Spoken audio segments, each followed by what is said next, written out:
Next, let's talk about what a chiller is made of, using two models as examples, Carrier and Climaveneta. In short, any chiller consists of four core components. The compressor, the heart of the system. It compresses the refrigerant gas and sends it on to the condenser. The condenser, where the hot refrigerant vapor turns into liquid. The expansion device, a TXV or an electronic EXV. It drops the pressure and prepares the refrigerant for evaporation. The evaporator, a heat exchanger where the refrigerant boils and cools water or another fluid. All of these components are connected into a closed loop by copper piping. Now let's look at the details. Types of compressors: reciprocating, scroll, screw, centrifugal, turbo. Heat exchangers come in two main types. Plate heat exchangers, a stack of thin plates with gaskets. Water and refrigerant flow between the plates, and heat is transferred through the plate surfaces.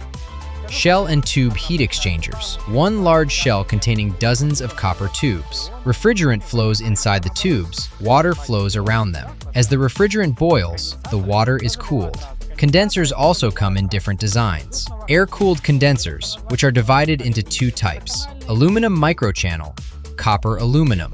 They work much like a large automotive radiator. Refrigerant flows through the tubes, fans move air across them. The refrigerant cools down to ambient temperature and condenses. This is the most common solution: water-cooled condensers. Here, the condenser function is performed by a shell and tube heat exchanger based on the refrigerant-water principle. Water removes heat from the refrigerant and then circulates between the chiller and a dry cooler installed on the roof.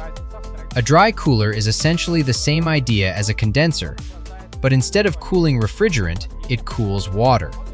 Fans blow air across the radiator, bringing the water temperature down to ambient conditions. It's also important to mention control and automation. The electronic heart of a chiller is the controller. It manages the operating logic, regulates the expansion valve, monitors pressures and temperatures, controls how many compressors are running, and oversees many other parameters.